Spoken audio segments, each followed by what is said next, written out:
plotted to deceive the woman. By deceiving the woman, I'm going to count on her to deceive the man. That's what happened. That's the history. That's his story. How he deceived Eve. Because remember, and people often ask that question, Sister Mary, what would have happened if Adam wouldn't have ate just Eve ate? He didn't give the command to Eve. He gave the command to Adam. So what would have happened? You don't know exactly what would have happened or what would have took place. You just have to use some kind of imagination if it's that important to you. But the most important thing is the remedy that God had for Satan, for Satan's cunnery. Okay? God had a plan. God always had a plan. And God makes sure that his plan is revealed and that we have an account. In the foundation, you have to have an account of how you got in the position you're in and why you are always falling into disparity. My God. Because of your ancestors all the way down from the beginning. That's why, because Satan tempted Eve, and Eve did eat and gave to her husband Adam, and ever since that day they became disobedient to God. And when you're disobedient to God, it's called sin. Yes, it is. It's called falling short. It's called missing the mark. Because they had no way, after they missed the mark, they had no way of putting their hand back in God's hand.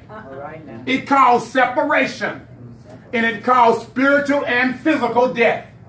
All of that took place because of disobedience.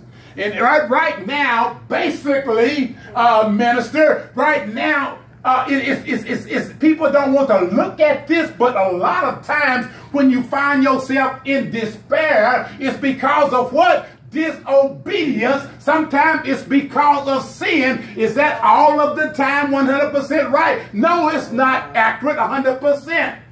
Because you can always ask Job. Job wouldn't agree with that. That's right.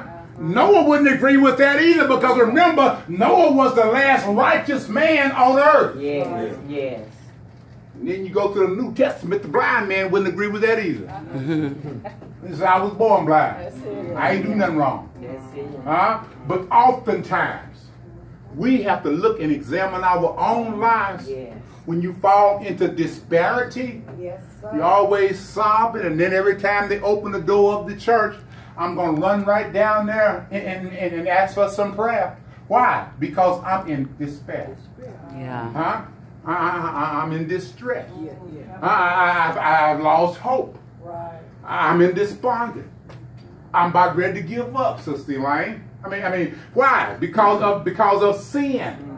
Remember, sin watered everything down here. When sin came down here on earth with Satan, its founder, it messed up everything. So you're going to often find yourself in despair. But all of that's recorded. We're looking at highlights of the Old Testament and seeing how man fell into this situation of despair. I know Paul says we're troubled on every side, yet not in distress. We are perplexed, yet not in despair. We are persecuted, yet not forsaken. We are cast down, yet not utterly destroyed. For in these things we are more than conquerors. That's where the delight come in. We are more than conquerors to those who love the Lord. That's where the delight come in. Even in the Old Testament, you find the writer of Journey from Despair to Delight. You find the writer often in despair. What brought David to despair a lot of times? It was disobedience. Amen. That's why David found himself in despair in the 51st number of Psalms. When we get to this book, you'll see in Psalms 51 where David found himself in despair. David found himself crying out to God because of disparity. Have mercy on me, O God, according to thy loving kindness, according to the multitude of thy tender mercy.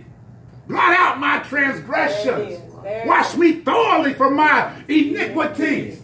For I acknowledge my transgressions, and my sins are ever present before thee. That's it. Against thee and thee only, Lord, have I sinned and done this terrible thing in thy sight. He acknowledged that junk. But he found himself in despair. Right. And in Psalms 51, he was crying out to God because of the fact he found himself in despair. He knew he was disobedient. Yes, sir. And when you know your reason for despair, first thing that you need to do is go cry out to God. Amen. And Amen. ask him to have mercy Have mercy. Yes. on me. So as we go through this class, we see that we remember there, and we're not, like I said, you all should have a pretty decent foundation. You know how many books are in the Old Testament. We should know how many books are in the New Testament. And we should see how they are categorized in the Bible. And we said it was how many in the complete Bible. How many books do we have? 66. And how many in the Old Testament? 39. How many in the New Testament? 27. Okay, we have 66 books throughout the Bible. Just for a footnote, if you look at the book of Isaiah, Isaiah itself is a Bible within itself because there are many books within that book. Just like in this Bible, there are many books within that book.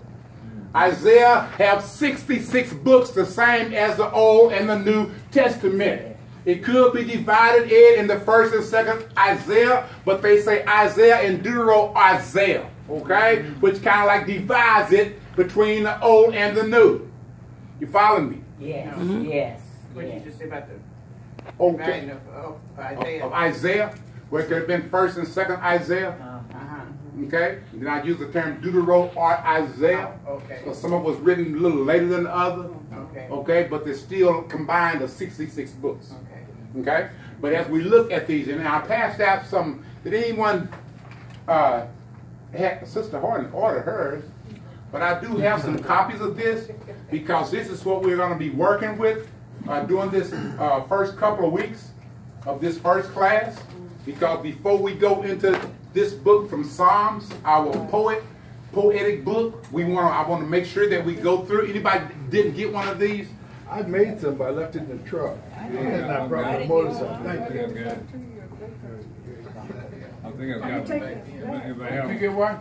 Yeah, I collected those back up last week. And Reverend, Yes, ma'am. it only took a day to order. If you go on the back of where this says, when we were in class last Tuesday, I went there and I ordered it, and then that way you will have your own personal. Okay. And it was like $6. Because you all can keep these that I'm having out today, so our problem should be solved. Anyone didn't get one? You didn't get one? Okay, yeah, sure that's what y'all are. Y'all like the two will come one. Okay?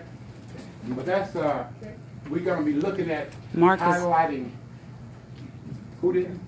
Marcus and you. You get one? I have some printed out at the house. But I want you to have one for today. Okay. Okay? Because we're going to go over this, some of this stuff today.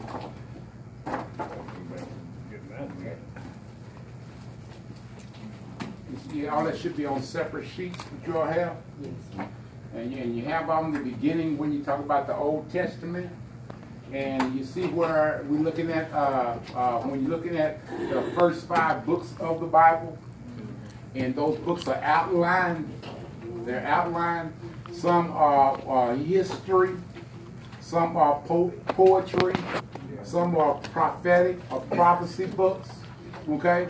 So as we look at some of the history books of the Old Testament, we will highlight each book. And I pray that